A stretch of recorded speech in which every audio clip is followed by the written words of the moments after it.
To be a Muslim, untuk menjadi seorang Muslim, kita bukan hanya memikirkan tentang orang Islam, kita memikirkan tentang umat sejagat. Inilah pemikiran Muhammad Al-Fatih. Beliau menaklukkan Konstantinopel kerana beliau nak merubah masyarakat global, dan beliau melihat bahawa umat Islam boleh menjadi rahmatan lil alamin, bukan rahmatan lil muslimin. Ini kita salah konsep itu.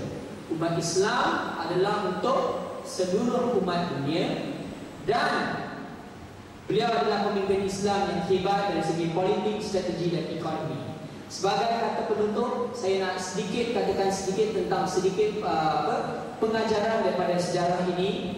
Pertama, kalau kita lihat orang yang hebat ni Muhammad Al-Fatih, apa yang membuat beliau ni hebat ialah keilmuan.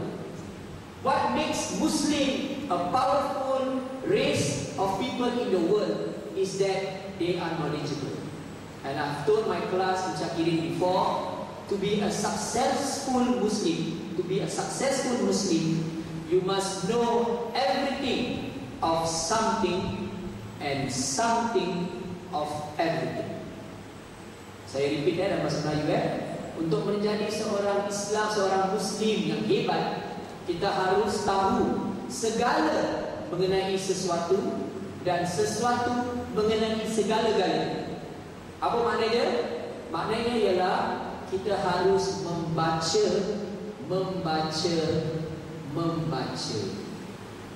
Kurangkan baca surat khabar. Pasal surat tu tak penuh khabar, dia penuh pembohongan.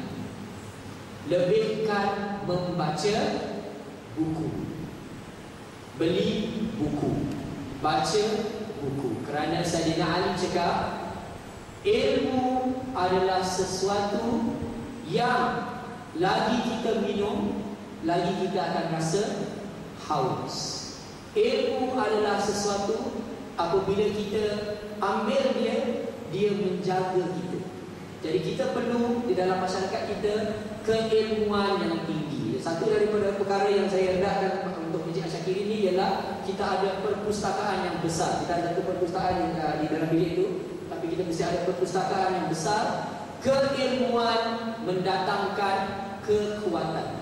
So one of those things, I really hope if you forget everything that I've said today, especially the young people here and even the old people, I've complained.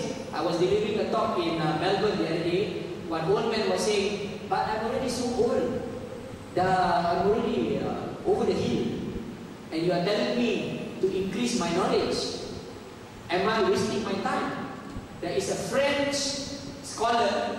His name is Maurice Bucaille.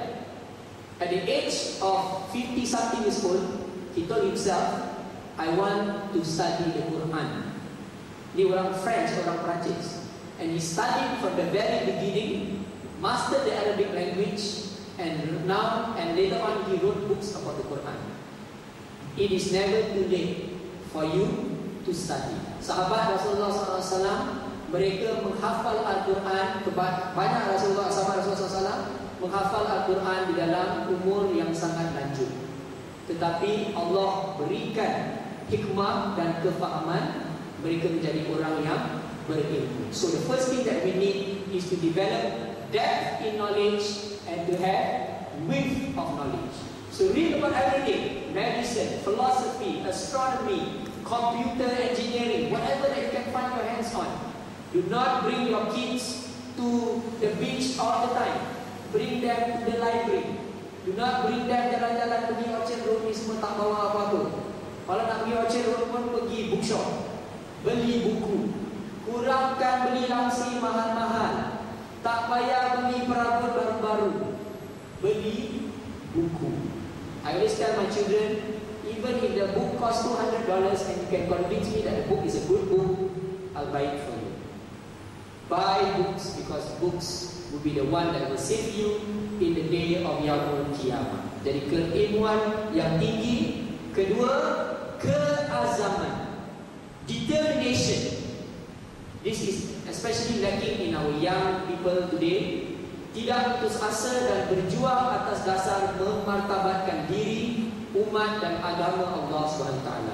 Kita mesti mempunyai keazaman yang kuat. Apa saja yang kita minta daripada Allah SWT, Allah akan apa? Akan kabulkan kalau perkara itu baik untuk kita. Tapi kita mesti ada satu keazaman yang kuat dan melihat ke hadapan. Kadang-kadang saya tanya anak-anak Muslim kita kalau pergi secondary school, especially I was teaching in the secondary school, what do you want to be when you grow up? Oh, the answers are very quick. I want to be a dancer. I want to be Taufik Atisa. I want to be Sizairi. Dia nak jadi perkara-perkara yang tidak membawa kebaikan pada diri dia. Kita harus terapkan keazaman yang kuat supaya mereka menjadi orang yang bermanfaat di dalam masyarakat. Dan terakhir sekali, perancangan. And I was saying about this just now. One of the challenges that we have amongst Muslims in Singapore is that they lack planning. And I'm trying to do this to one poor community in Yishun now. They lack planning. Why do I say they lack planning? They spend more than they earn. How do they spend more than they earn? Pergi courts, ambil banyak-banyak rambut, beli dulu, bayar, tak boleh bayar. Nanti saman kod dalam. Kita kurang perancangan. Rancang hidup kita supaya hidup kita ini adalah hidup yang bermanfaat kepada diri kita dan keluarga kita. We need to plan for our lives, especially when you are in a position where you don't have enough resources.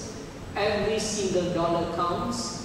Every single thing that you do matters. You must plan your time. You must plan your money. You must plan your family. You must plan how you want to be close to Allah Subhanahu wa Ta'ala. Janganlah ada satu hari di mana kita lupa membaca Al-Quranul Karim. Kita terapkan, make it a habit. If we have the habit to eat rice every day, make it a habit that you cannot sleep if you have not read at least one ayat of the Quran every day. But you must plan. Plan your life so you do not waste a lot of time in Facebook. Too little planning, you do too little things. Akhirul kalam, insya-Allah saya rasa cerita Muhammad Al-Fatih ini menjadi satu motivasi untuk kita. Semoga kita menjadi sebuah umat yang dikagumi oleh umat-umat yang lain. I always believe that Muslims in Singapore can be a model for other people in Singapore. But what we need to do is to know our history and to relive some of the legacies of Islam that we can draw from. InsyaAllah, may Allah bless all of us. Semoga Allah merahmati kita dan memberikan kita taufik dan hidayah di dalam bulan Ramadan ini. Assalamualaikum warahmatullahi wabarakatuh.